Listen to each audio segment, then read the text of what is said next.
దిగంబర దిగంబర శ్రీపాదవల్లభ దిగంబర. శ్రీ గురులీలామృతము 3వ అధ్యాయం. దీపకుని గురుభక్తి. నామధారకుడు నిద్ర మేల్కాంచెను, స్వప్నగత వృత్తాంతమును దలపోయుచు దశ దిశల పరికించి పరిశీలించి చూడసాగెను. కలలోగాంచిన మహనీయుని నిమీలిత నేత్రుడై ధ్యానించెను. ఆ మహనీయుని మరలా చూడగలుగుదునా అయినచో నీకెన్నడని ఆలోచించెను. పులి చర్మమును ధరించి భస్మలేపనమునరించుకొని ముఖమున దివ్య తేజము వెల్లి విరియ నొక సిద్ధ పురుషుడాతని కట్టెదుటగా అనిపించెను. అంతకు మున్నే స్వప్న దర్శనమొసగిన యోగి పుంగవుని అచ్చుగృద్దినట్లుగా అనున్న పుణ్యపురుషుడెవరని వితర్కించుకొని, దయామయ మిమ్ములను చూడనాయాధ్యాత్మిక ఆది భౌతిక ఆది దైవికములనెడి తాపత్రయాభీల దావాగ్నులు తమంతట తామే ఉపశమింపమున్నెన్నడూ లేని ప్రశాంతత నా చిత్తమున చిగురించుచున్నది. చిమ్మ చీకటి వలె నన్నావరించిన యజ్ఞానము రూపుమాయుచున్నది. ఆత్మానాత్మ వివేకముదయించుచున్నది. స్వాత్మానంద రసానుభూతి నాలో నెలకొనుచున్నది. ధన్యుడనైతిని స్వామి, ధన్యుడనైతిని. మహాత్మా తామెవరు, తమ శుభనామమెయ్యది, తామెచట నుండి ఇట కరుదెంచితిరి అని నామధారకుడు సిద్ధ పురుషుని సవినయముగా ప్రశ్నించెను. అందులకు సిద్ధ పురుషుడు నామధారకునితో నిట్టు తెలిపెను. ఓయి, నేను శ్రీ నృసింహ సరస్వతి యతి చంద్రుని శిష్యుడను. భక్తులను ఉద్ధరింప భూమిపై శ్రీ దత్త ప్రభువులు నృసింహ సరస్వతి స్వామి రూపమును దాల్చి ఉన్నారు. పరబ్రహ్మ స్వరూపులకు మా గురువుల కృపాభిక్షచే అణిమాధ్యస్థ సిద్ధులు నాకు లభించినవి. తీర్థయాత్రలను సేవించుచు నేనెల్ల తావులా సంచరించుచుందును. భీమామరజానదుల కూడలి ప్రాంతమున గల గంధర్వ నగరమున గాణగాపురము శ్రీవారు నెలకొని ఉన్నవారు. సర్వసంగ పరిత్యాగుల మహనీయుని భవాబ్ధిపోతమనియు సంసార తాపత్రయముల దగుల్కొన్నవారు కామధేనువనియు కల్పవృక్షమనియు కొనియాడుదురు. గురువరేణ్యులు తనను సేవించిన వారికిని స్మరించిన వారికిని సర్వాభీష్ట సిద్ధినొసగుదురు.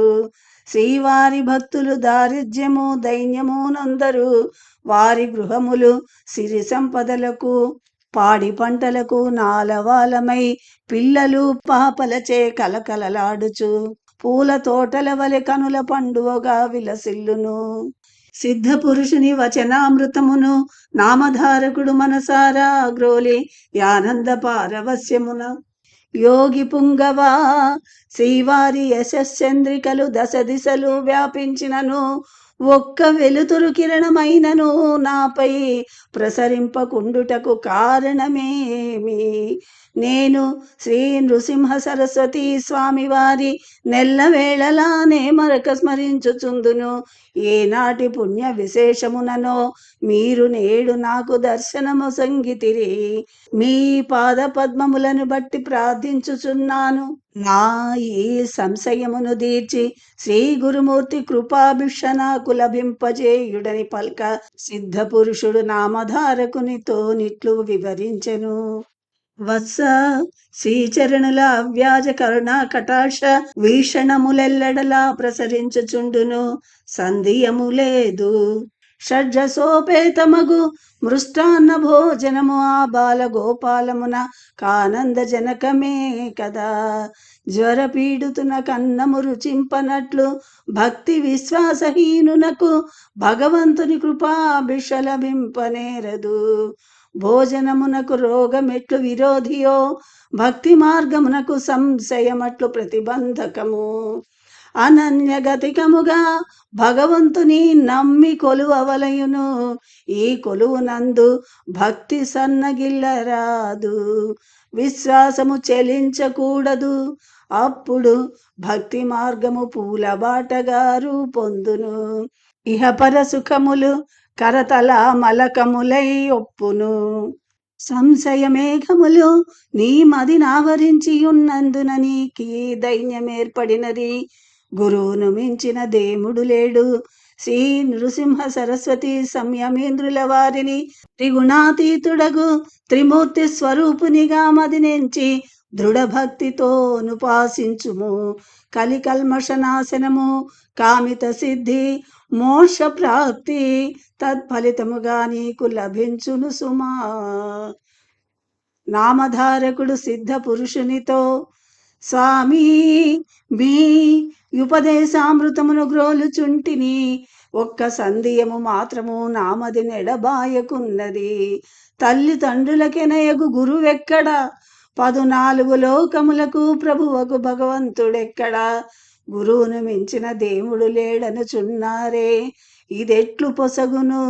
లేనిపోని సంశయములతో నేనేమి చేసినను నిష్ఫలమే కదా. కావున నా ఈ సంశయము తొలగుటెట్లని పల్కెను.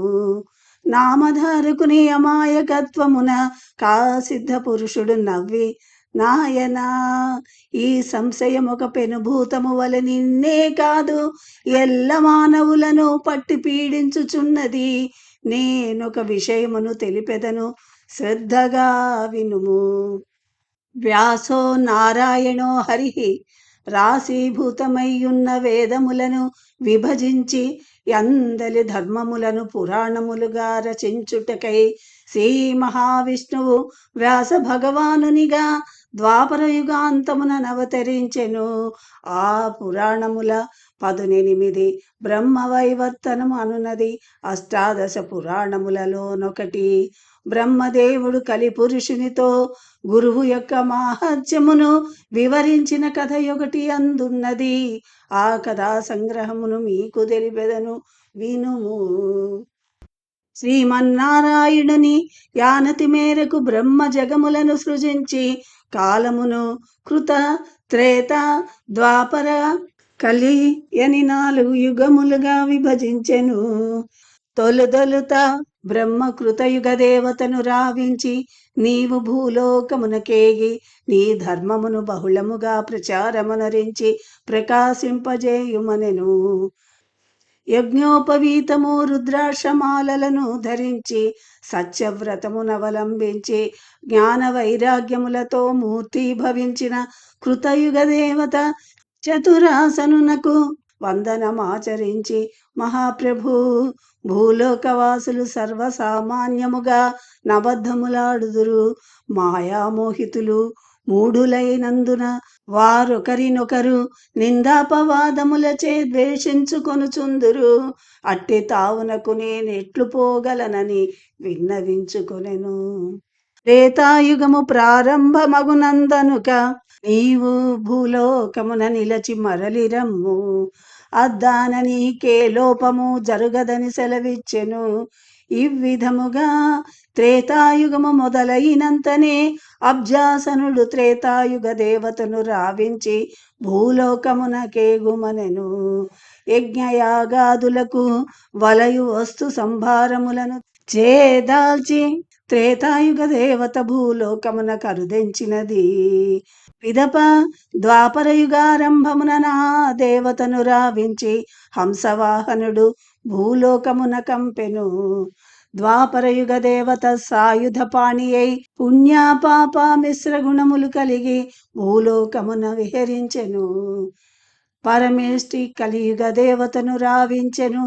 కలియుగ దేవత ముఖము పిశాచమును పోలి పీడాకారముగా జూబట్టినది. వెలవెలబారు ముఖమున విచారము గూడగట్టుకొనినది. కారణము లేకయే కలహించుట, ద్వేషము లేకయే పగ సాధించు స్వభావము గలదై తన కుడి చేతి యందు నాలుకను, ఎడమ చేతి యందు శిస్నమును దాల్చి నిర్నిమిత్తముగా కిలకిలా నవ్వుచు వలవలా నేర్చుచు పద్మ సంభవు నిమ్రోల నిలచినది. కలియుగ దేవతను చూచినంతనే బ్రహ్మదేవునకు నవ్వు వచ్చినది. పురుషాంగమును నాలుకను చేతుల యందిడుకొని నీవు వచ్చుటకు హేతువేమని నలువ ప్రశ్నింప, కలియుగ దేవత ఇట్లు సమాధానమొసగినది. ప్రభూ, ఎగ్గు సిగ్గులు నాకు లవలేశమైనను లేవు, లజ్జా భయములు మొదలే హుళక్కి, నిద్ర కలహము శోకము నాయనుచరులు, పరస్త్రీలంపటులు పరద్రవ్యాపహరణులు నా సోదరులు, కొంగవలె జపము చేయు కపట సన్యాసులు నా ప్రాణసకులు, ప్రగల్భములు పలుకువారు నానాటికి వైరము పెంచుకొనువారు, మాటలచే మభ్యపెట్టి ప్రపంచమును మోసగించువారు నా ఆత్మీయులు, పుణ్యకర్మలు నరించువారు నాకు బద్ధ శత్రువులు, పితామహ భూలోకము పవిత్రమైనది, కర్మభూమి ఎందు కాలు మోపుటకు నా మనసొల్లకున్నది, నా నీడ పారినను గాలి సోకినను ఎంతటి నియమనిష్టా గరిష్ఠుడైనను జిహ్వావస్థలకు బానిసయై మెలగునని సమాధానమొసగెను. బ్రహ్మ ఇట్లా కలియుగ దేవతతో పలుకుచున్నాడు. యుగ ధర్మములను నడిపించుట నాకు విధాయకమై ఉన్నది. వెనుకటి యుగముల యందలి పురుషులు దీర్ఘాయుష్మంతులై చిరకాలము తపమాచరించి సాధించిన సత్ఫలితము కలియుగ మానవునకు అత్యంత స్వల్పకాలమున భగవన్నామ సంకీర్తనమునరించి సాధించు సదవకాశము మిక్కుటముగానున్నది. కావున భూలోకమునందు బ్రహ్మజ్ఞానులు భగవద్భక్తి పరాయణులకు పుణ్యాత్ముల దరికి నీ వేగకుము. తల్లిదండ్రులను సేవించువారలు, గురు శుశ్రూషలొనరించువారు, హరిహరుల నవేద దృష్టితో నారాధించువారి దరిదాపులకు నీ వేగకుము. గురుభక్తి పరాయణుల ఛాయలకైనను నీవు పోరాదు సుమా అని బోధించి హెచ్చరించను.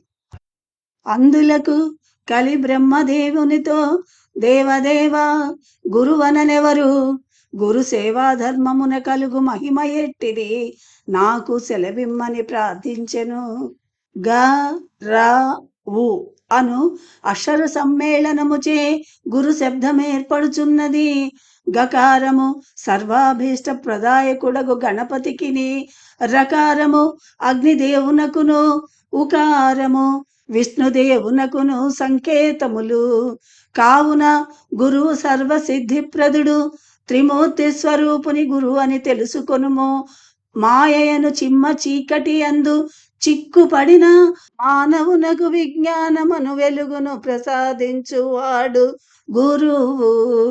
గురువు అనుగ్రహము లేనిది మానవుడు తరించి మోక్షమును పొందజాలడు. గురువు ప్రసన్నుడైన భాగ్యశాలికి 33 కోట్ల దేవతలు అడుగకయే వరములొసగుదురు. కావున మానవునకు భోగమోక్షములను ప్రసాదించునది గురుభక్తి. ఇందులకొక కథ గలదు, వినుము. మున్ను పావన గోదావరి నదీ తీరమున అంగీరసుడను మునిగలడు.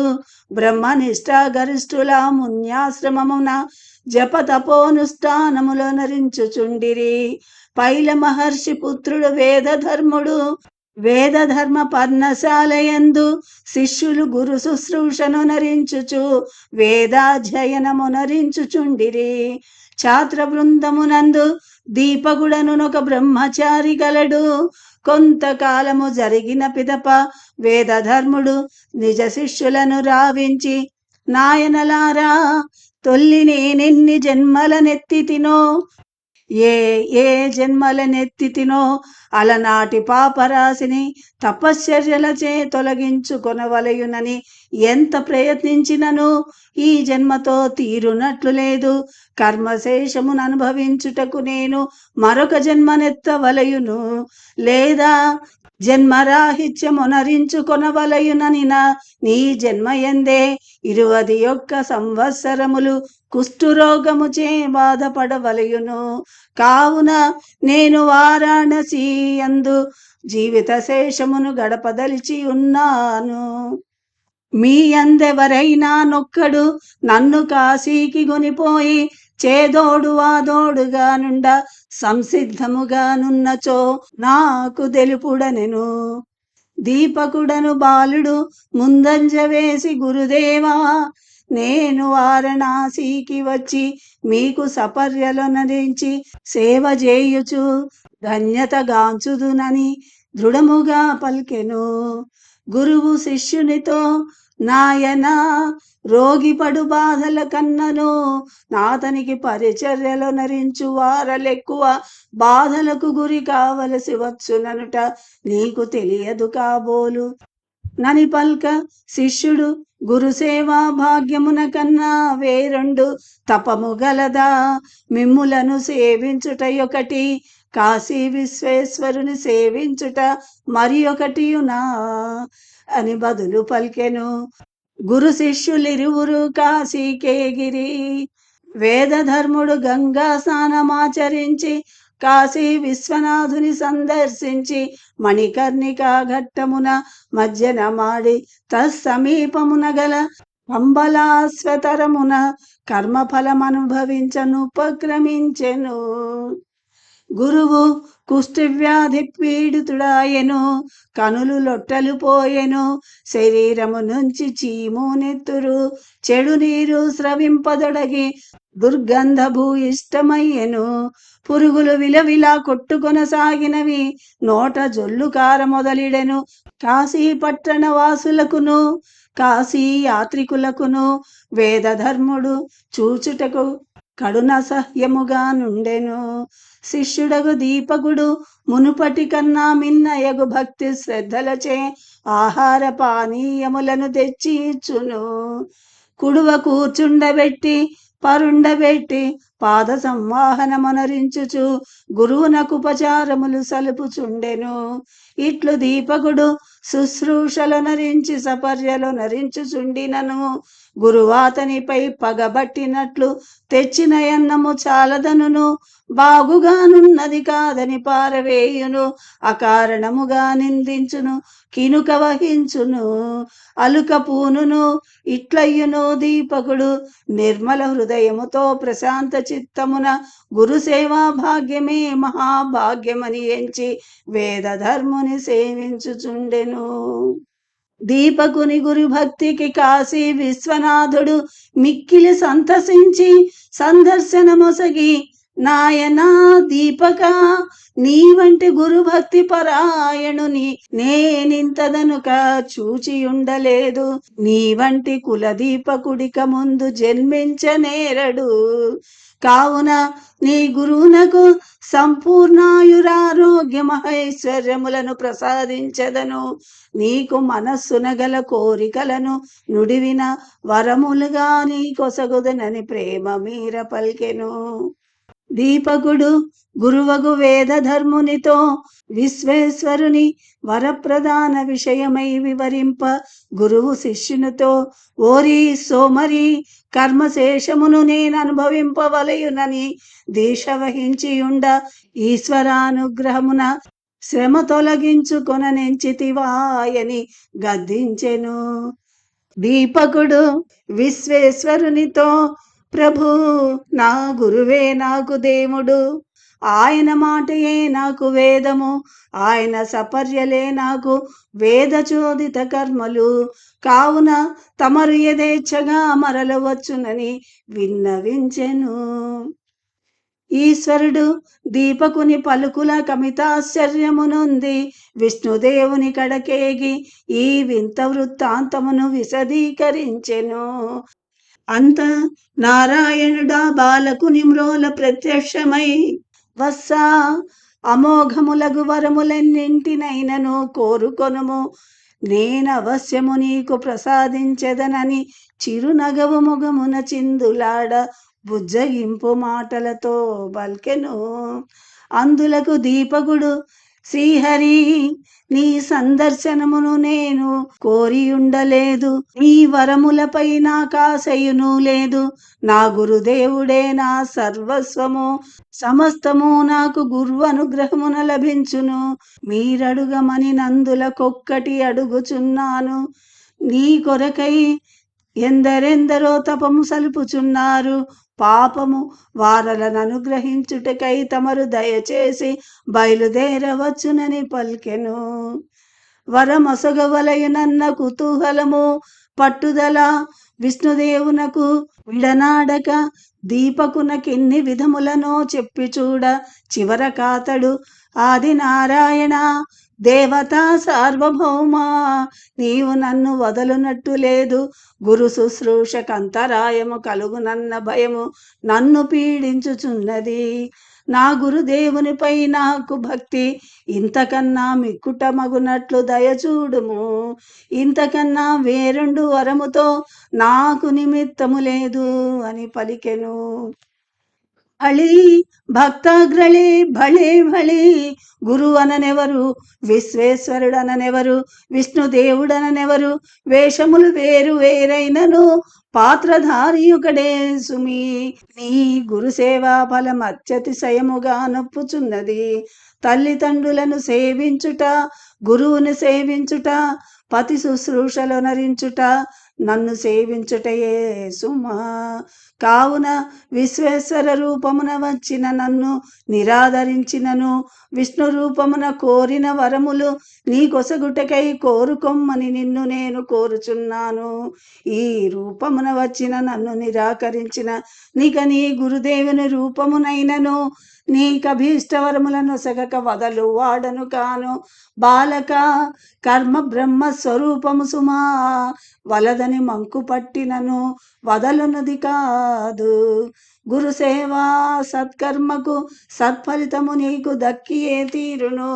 ఆకాశము నుండి పడిన నీటి బిందువులు ప్రవాహ రూపమున సముద్రమున కలయునటుల దేవునకే రూపనామములు కల్పించి జీవుడు సత్కర్మలను ఆచరించినను ఫలప్రదాతను నేనే అవుదును. నా విధిని నేను నిర్వహించవలసినదే కదా.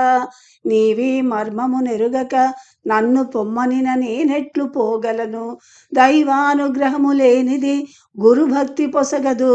గురుభక్తి పరాయణునకు 33 కోట్ల దేవతలు వస్సులగుదరనుట నిజము అని ఇట్లు దీపకుడును శ్రీనాథుడును సంభాషించుచుండ వేదధర్ముడు శిష్యుని పిలిచి, ఓయి ఇప్పుడు వచ్చినదెవరు, నీవేమి అడిగితివని ప్రశ్నించెను.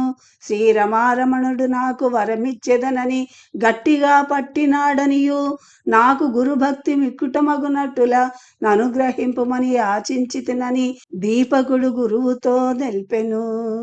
గురుదేవుడు శిష్యుని భక్తికి మిక్కిలి సంతసించి, దీపక నీ భక్తికి నేను మిక్కిలి ఆనందించి తిని. నీవు కాశీ పట్టణమున సుఖముగా వర్ధిల్లుము. నా ఆశీర్వచన ప్రభావమున సమస్త సిద్ధులు సర్వ విద్యలు నీకు సంప్రాప్తించినవి. సిద్ధగణములు నీ ఆజ్ఞకు లోబడునుగాక. నవనిధులు నీకు లభించునుగాక. శ్రీకాశీ విశ్వనాథుడెల్లవేళలా నిన్ను కంటికి రెప్పవలె కాపాడునుగాక. వత్సా 1000 ఏల నీ నామ సంకీర్తనమునరించినంత మాత్రమున మానవులకు సమస్త కష్టములు తొలగిపోవునుగాక. కుష్ఠురోగములు పశమించునుగాక. నిన్ను భక్తితో స్మరించిన వారలకు కళత్ర పుత్ర పశు సంపద లభించునుగాక. సంపదలు సమకూరునుగాక అని ఇట్లనేక వరములను ప్రసాదించి గురుదేవుడు దివ్య శరీరమును ధరించెను. శిష్యుని పరీక్షించుటకై వేదధర్ముడు కుష్ఠురోగి వలె నటించెనే గాని నిజముగా నాముని చంద్రునకు రోగమెక్కడిది. కాశీ నివాస భాగ్యం అనేక జన్మ పరంపరలయందొనరించిన పాపములను తొలగించునని తెలుపుటకును, తీర్థయాత్రల ఆవశ్యకతను ప్రజానీకమునకు బోధించుటకును వేదధర్ముడు కాశీ పట్టణమునకు శిష్యుని వెంట నిడుకొని వెళ్ళెను. వేదధర్ముని జ్ఞాన నేత్రమునకు కాశీ విశ్వేశ్వరుడును విష్ణుదేవుడును సందర్శనమొసగని క్షణమెన్నడు అని కలిపురుషునితో బ్రహ్మదేవుడు తెలిపి, నీవు గురుభక్తి పరాయణుల దరికేగకుమని ఆజ్ఞాపించెను. కావున గురువునే దైవముగా నమ్మి కొలుచు వారలకు దేవతలయాచితముగా ప్రసన్నులై వరములొసగుదరని సిద్ధపురుషుడు నామధారకునితో తెలిపెను. అవధూత చింతన శ్రీ గురుదేవ దత్త. 3వ అధ్యాయము సంపూర్ణం.